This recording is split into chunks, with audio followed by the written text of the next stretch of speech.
আজকে চলো তোমাদেরকে শেয়ার করি আমার থার্ড ট্রাইমেস্টারের একটা দিন অ্যাজ আ ওয়ার্কিং উমেন কেমন কাটে। ঘুম থেকে উঠে থাইরয়েডের ওষুধ খাওয়ার পরে আধ ঘন্টা পরে আমি একটু খেজুর খেয়ে নিয়েছিলাম। তারপরে ছাতুটা আমি খেয়ে নিই, কারণ আমার ব্রেকফাস্টটা করতে একটু দেরি হয়। রুটি, সাদা আলুর তরকারি আর ডিম দিয়ে ব্রেকফাস্ট করেছিলাম। তারপরে অ্যাজ ইট ইজ কর্পোরেটের কাজ যেরকম 9 to 6 এর শিফট, কাজের মাঝেই স্নান সেরে দুপুরে লাঞ্চও করেছিলাম। লাঞ্চটার আর ভিডিও করা হয়নি।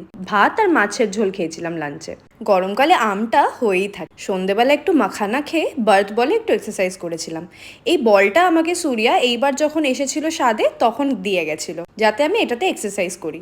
এটাতে এক্সারসাইজ করতে বেশ ভালো লাগে। একটু গান চালিয়ে নিই পিছনে, আর তারপরে ইজি ইজি এক্সারসাইজ, তো বেশ সময় কেটে যায়।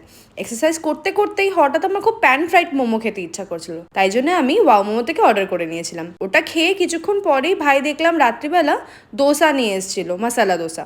ওটা খেয়ে ডিনার করলাম। জানি আজকে বাইরের খাবারটা বড্ড বেশি খাওয়া হয়ে গেল, কিন্তু কি করব, কোনো দিন ইচ্ছা হয়। তারপরে আর কি, রাতের ওষুধ খেয়ে ঘুমাতে চলে গেলাম। ভিডিওটা ভালো লাগলে সাবস্ক্রাইব করতে ভুলো না কিন্তু।